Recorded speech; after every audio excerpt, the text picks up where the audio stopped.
Hai, bertemu lagi dengan saya Halimah. Jadi, hari ini kita akan membahas tentang pengukuran ya.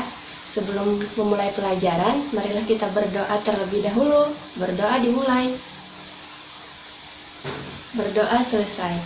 Jadi, karena hari ini kita membahas tentang materi pengukuran, untuk mengenal pengukuran dalam kehidupan sehari-hari, yang pertama itu ada tukang bangunan yang sedang mengukur lebar papan seperti gambar di sini.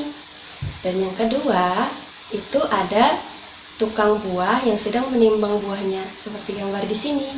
Nah, jadi untuk lebih jelasnya tentang pengukuran, mari kita simak materi berikut. Yang pertama, kita membahas tentang besaran dan satuan. Besaran adalah sesuatu yang dapat diukur dan mempunyai nilai.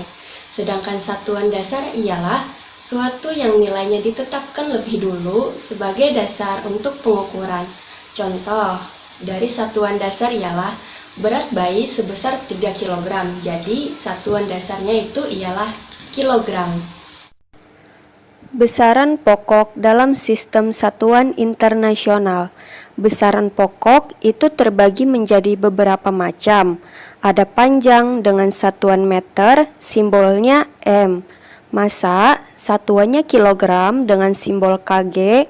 Waktu, satuannya second dengan simbol S. Suhu, satuannya Kelvin dengan simbol K. Arus listrik, satuannya ampere dengan simbol A. Intensitas cahaya, satuannya kandela dengan simbol CD. Dan jumlah zat, satuannya mol dengan simbol mol. Selanjutnya ada besaran turunan. Besaran turunan itu besaran yang diturunkan dari besaran pokok. Nah, besaran turunan itu terbagi menjadi beberapa macam pula. Ada gaya dengan satuan Newton, simbolnya N. Energi, satuannya Joule dengan simbol J. Tekanan, satuannya Pascal dengan simbol Pa. Induktansi, satuannya Henry dengan simbol H. Daya, satuannya Watt dengan simbol W. Beda potensial, satuannya Volt dengan simbol V. Tahanan listrik, satuannya Ohm dengan simbol Ohm. Induktansi magnetik, satuannya Tesla dengan simbol T.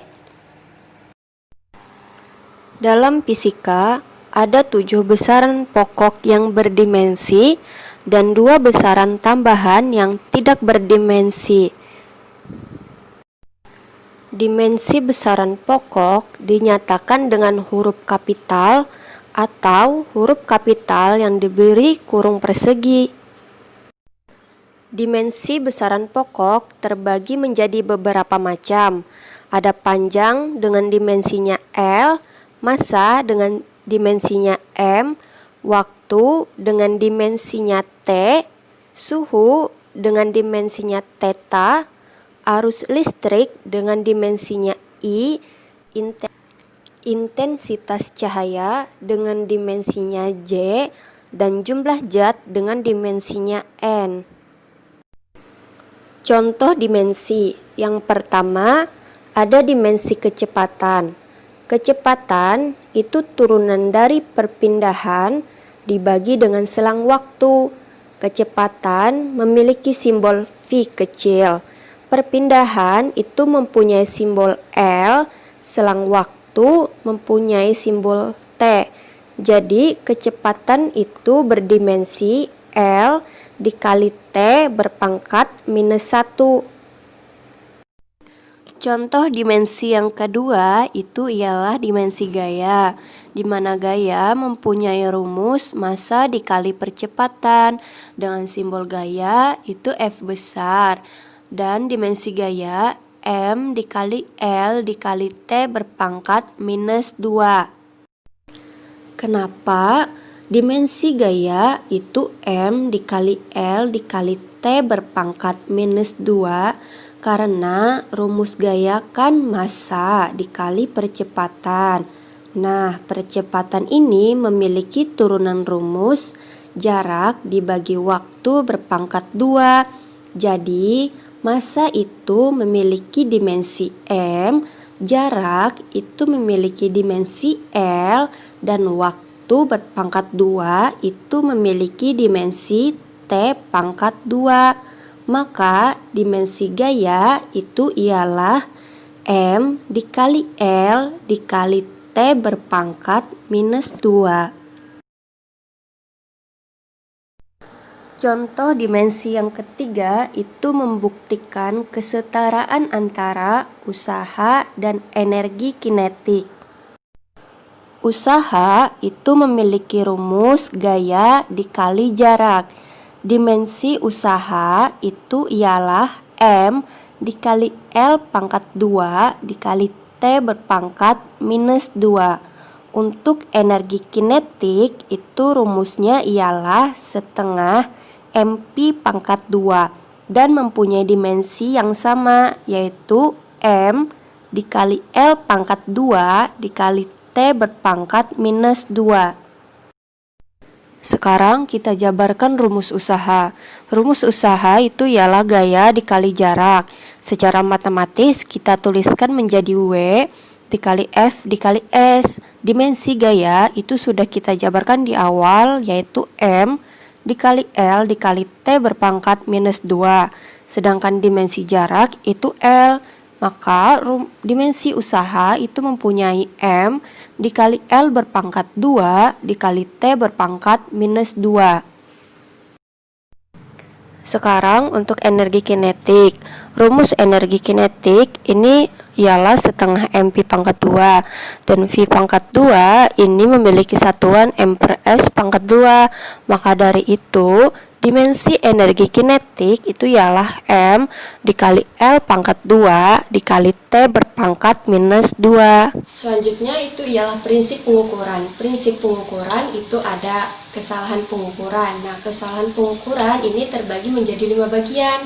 Ada ketepatan, ketelitian, kepekaan, kesalahan matematis, dan kesalahan acak.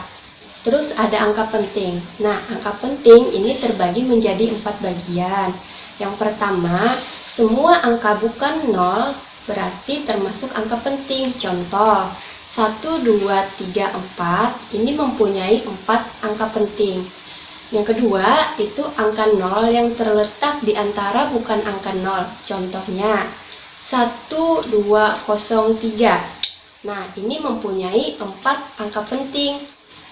Yang ketiga, itu angka 0 yang terletak di belakang angka bukan 0 tidak termasuk angka penting. Contoh, 2300 berarti mempunyai 2 angka penting. Yang keempat, itu angka 0 yang terletak di depan angka bukan 0.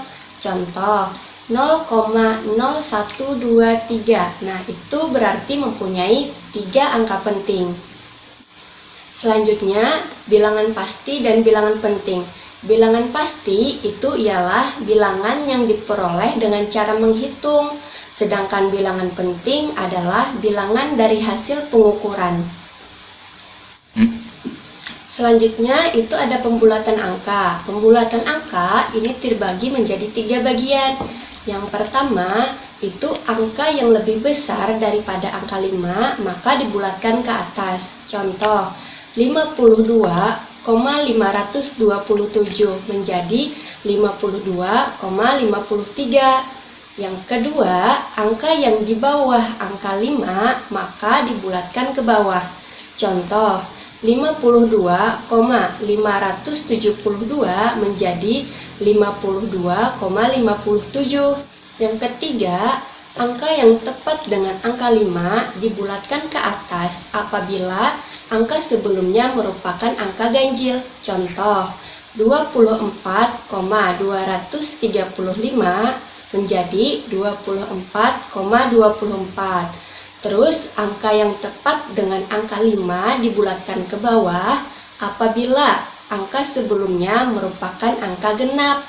Contoh, 24,225 menjadi 24,22. Ini adalah tugas hari ini. Silahkan kerjakan secara berkelompok ya. Nah, jadi hari ini kita sudah belajar tentang pengukuran. yang kita bahas tadi ialah mengenai besaran, satuan, dimensi, kesalahan pengukuran, serta angka penting. Semoga kalian bisa menerapkannya dalam kehidupan sehari-hari. Sekian dari saya. Kalau ada salah dan kata mohon dimaafkan. Wassalamualaikum warahmatullahi wabarakatuh. We don't talk anymore.